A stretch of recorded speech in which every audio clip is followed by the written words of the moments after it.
Hey, you beautiful souls. So this video is going to be the first in a series that I'm going to do about healing. As I was building out some of the past videos about manifestation and building that bright, beautiful life that you desire, especially when I was talking about when you're trying to manifest around a lot of negativity, one of the things that kept coming up is the fact that you really have to work on healing those inner wounds. And one of the things that can wound us the most deeply is trauma, whether it stems from a single distressing event or prolonged exposure to something like stress and negativity and something that kind of continually wounds you. Trauma is something that you really have to deal with in order for that growth so that you can build that bright, beautiful life that you desire. So anybody who's never been here before, hi, I'm Elizabeth Blackwell, and I specialize in setting sacred space and helping others find their highest and greatest self.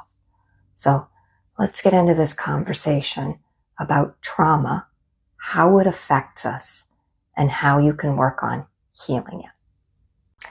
And I feel like it's important to say this, that I cannot heal years or decades worth of wounding in a 20-minute video. Nobody can. But what I can do is tell you the areas of life that you need to be aware of, concentrate on, and then work towards healing so that you can build that bright, beautiful life that you desire. So let's talk about trauma as a whole. And one of the first things that I want to say here is that when it comes to wounding or damage that you have gone through, it is not for anyone else to determine its seriousness or how it's affecting you. Only you will truly know that. Anything that you are holding on to in a way, and it is taking you back into a negative state, even though you are no longer in it, that is trauma or wounding. So please do not get into the idea that, well, this wasn't that bad, or feel as if you have to stand up to any other standards other than what is affecting you. So wounding or trauma overall affects us holistically. And I always like to start in the physical because we are physical beings, and then move into the more mental or emotional side of things, and then bring it around to how things affect us or what we need to do in the spiritual or the more intangible side of things in order to build that holistic picture. So I'm going to go through how trauma affects each of those areas, and then we're going to talk about how you can work on healing each of those areas so that you can work on healing this holistic picture. This is specifically from trauma, so that you can then move on and build that bright, beautiful life you desire. Call all of those manifestations to you because you will be resonating where you desire to be and have that holistic picture. So when our brain determines that we are in some way unsafe, we go into fight, flight, or freeze. And this causes just a surge of hormones of like adrenaline and cortisol so that we can enter that stage. This causes our heart rate to go up, our breathing to go more shallow. It takes blood flow away from things like our digestive system. And then We have a nervous system response. Our immunities drop as well. But here's the big problem, that when we experience something wounding or traumatic, our brain does not know the difference between something that we are deeply visualizing and actually experiencing it. So therefore, when our brain goes back into that or is repicturing, it puts our body right back into that state. This can also get stored as something called a somatic memory, which it has to do with our, I don't want to go too deep, but it has to do with our vagus nerve, which starts at the base of our brain and literally goes all the way down through our major body, touching all of our internal organs. And then we get into when we replay something over and over again, usually directly after it happens, then it gets stored in our subconscious as well. So sometimes over time, even though we are no longer replaying it consciously, it sits in that subconscious programming, which can then kick our body off into all of these other things, bringing us back into that fight, flight, or freeze state, even though we are no longer in that moment. So when your body repeatedly goes to this heightened state, this can cause all sorts of long-term physical issues. It suppresses our immune system, meaning we can have a poor immunoresponse. It can cause digestive issues to where, we're not getting the nutrition that we need because our digestive system literally isn't getting the blood flow that it's supposed to. It's felt in our muscles, and we have an inability to relax. Of course, it's going to cause things like anxiety and depression, insomnia. I could go on and on and on about how it affects us physically. So when your body is in that chronic heightened state, clearly it's going to affect you mentally and emotionally. And then all of this is going to lead to a hindrance in that more spiritual side of yourself. It's going to lead to all sorts of resistance and blocks because everything else isn't flowing properly. And so it's going to be that much harder for that growth and to bring about all of those manifestations and that life that you're trying to draw to you. And then this trauma can also affect us mentally. It can actually affect a lot of our cognitive functions, things like memory, focus, decision making. So you can see how somebody that would have a lot of trauma or wounding in their past, that they may actually see the world almost in a skewed way because of that traumatic effect that it has on those cognitive function. And then this leads to a lot of those negative thought patterns, which only then reinforces those detrimental things to us. And this can lead to a lot of emotional dysregulation.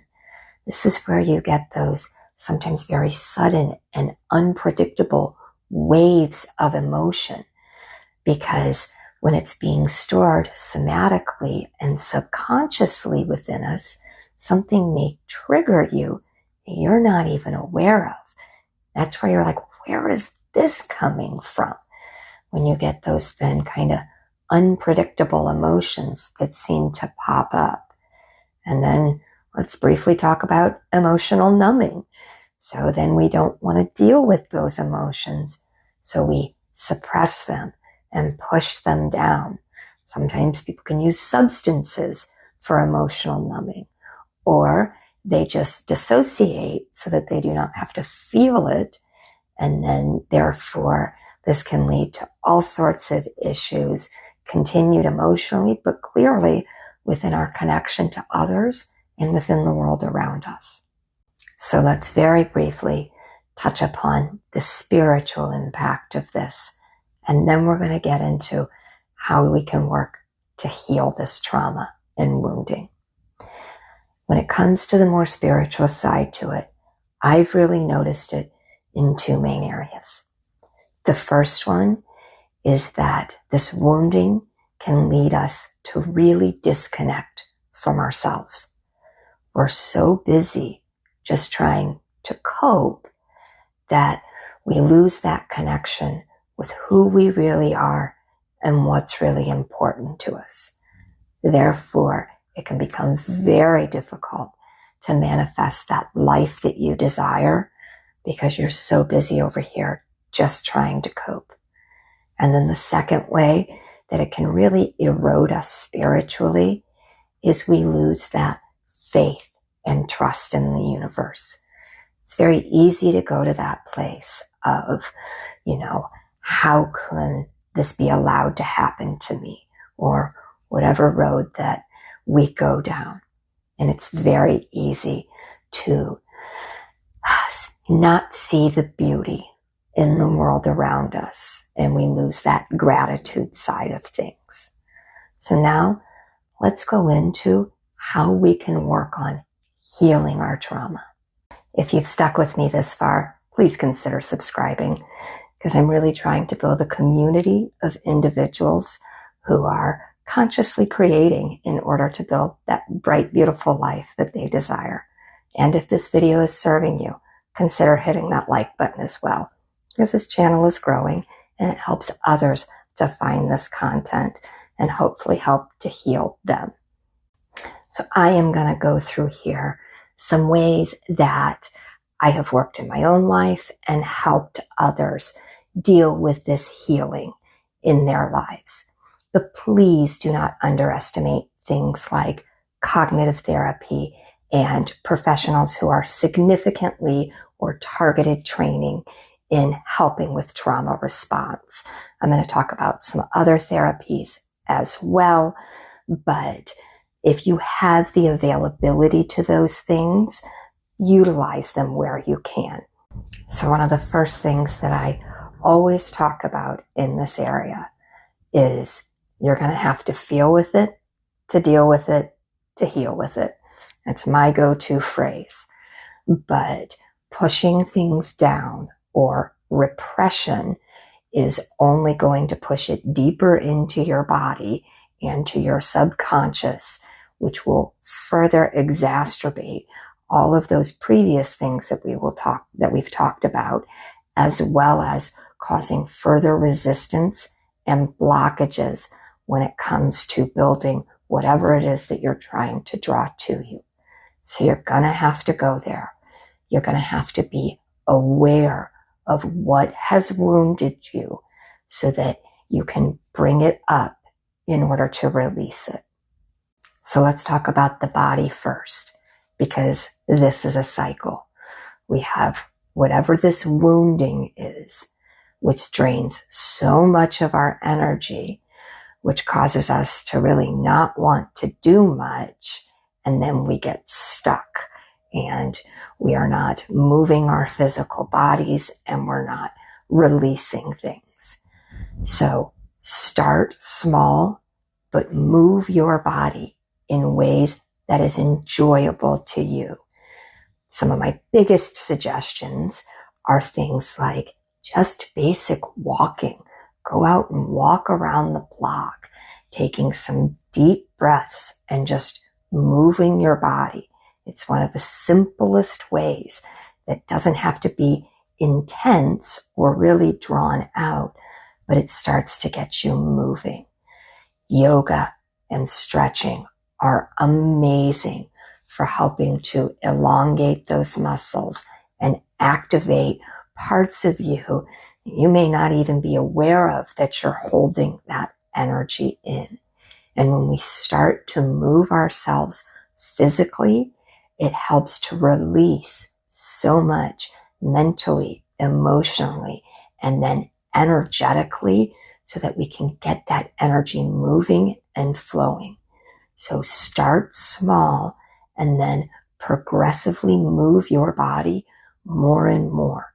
And again, do it in ways that are enjoyable to you. And then breathing. I know it's one of those things that sounds so simple that it doesn't seem like it will work. But I'm going to tell you why deep breathing and a specific way of breathing can help so much. When we go to that fight, flight, or freeze state, it is a natural thing for us to take short, shallow breaths. So when you start to inhale deeply down to the diaphragm, pull that oxygen into your body, it then gives signals to your body that you are safe. And it pulls you into, instead of being in that fight or flight stage, it pulls you into what I like to call stay and play. But sometimes I've also heard it rest and digest. I guess we like to rhyme.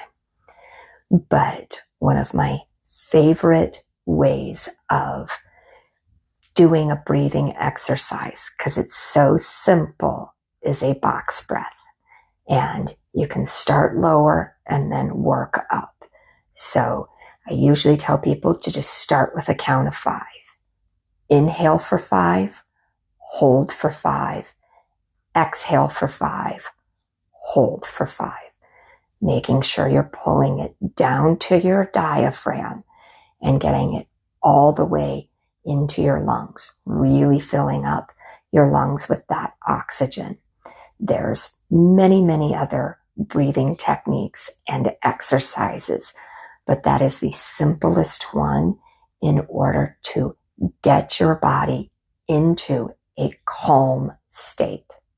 So you've got to get your body into that feeling like it's in a safe space before you can go on into these other healing techniques. I feel like I need to share this story. One of my favorite early teachers who had gone through very significant trauma. We're just going to leave it at that. Very significant repeated trauma from childhood all the way through her teens. She then fell into some serious drug issues and destructive behaviors. But one of the first things that she felt guided to do was just to show up to a free yoga class. And so when she was helping me out in some of my earlier stages, it was that idea that you had to get your body to feeling like a safe space so that the rest of this can flow. So now let's go into the emotional and mental side of it, because it kind of comes together as a package. The first thing that I always say, give yourself some compassion. Just as if somebody were recovering from some sort of physical injury or illness, that they would move a little bit slower and need to be dealt with slightly lighter hands. Give yourself that same empathy and compassion. Understand that you are healing from things, because that will then help you to prioritize your growth and healing. I am a huge believer in journaling, and I think I'm going to do a full video on it because there's so many different ways that you can journal. But this doesn't have to be super in-depth or, have a very specific formula to it. Just getting things out of your head and down on paper can be hugely beneficial and therapeutic. It just gets it out of you. And then as you work on that practice, again, it doesn't have to be anything fancy. You don't have to have a leather-bound notebook. It can be a 25-cent notebook from Walmart. But as you then get into the practice, it's also very beneficial for you spiritually and other ways, because it can help you then understand what your goals are, know where it is that you're wanting to put that energy, but it's just a very big benefit to start practicing to getting things out of your head and down on paper. Find some way to express yourself. And the sky's the limit here, guys. This could be anything from clearly things like art, writing, dance. It can be the way you dress. You can start writing in-depth blogs on movie breakdowns. It doesn't matter. Find things that you enjoy, but that help you to put your voice out there in some way. It's just a way of getting that energy moving and helping you to concentrate on bringing things back to you and knowing who you really are and then putting it out into the world. And then I feel like I needed to follow that up with, that doesn't necessarily mean that you have to show people. When I say put it out into the world, I mean your world. This is about you. If you choose to involve other people, well, you never know what may come about. If you think I thought of myself as a YouTuber even 18 months ago, I would have never believed you. But it's amazing how things start to come out and just the way things reveal themselves. But when you're expressing yourself, that doesn't mean that you're doing it for anybody else to see other than you. And so this leads me to, you really want to concentrate on and prioritize your growth. Growth is not only exceptionally healing, but that is what then will take all of this wounding that you have from the past, and it will concentrate it in the direction that you want it to go. So lean into whatever areas that you feel are calling to you that you want to grow in. And that can be anything. That can be educating yourself on specific things, or going off and experiencing other things, or working on connection. But when you prioritize your growth, it helps you to bring that energy back around to yourself, but also helps to aid you on your journey so that you can build that bright, beautiful life that you're looking for. And then when it comes to that mental and emotional healing, find community. It's one of those things that if you have friends, family, groups that you have, wonderful. Participate in them and make sure you're connecting regularly. If you don't have those groups that you feel that you can go to and be a part of and connect with other individuals that you resonate with, then start to break out of that comfort zone and see what you can find, either directly in your community so that you can connect with people physically, or even in online communities. Today, loneliness is an epidemic. Even though we're theoretically more connected than ever, a lot of people feel more disconnected than ever. So find community that you can connect with and engage with. So now let's get to where my true specialty is, which is spiritual healing. And the first thing that I always have to call out here is you have to start to connect with your inner self. There's lots of labels here. I love meditation, but meditation also helped to save my life. But if that is not what you resonate with, or that label doesn't work for you, then don't use it. But you can call this mindfulness, quiet, intentional time. You don't have to put a specific label around it, but start to connect with your inner self.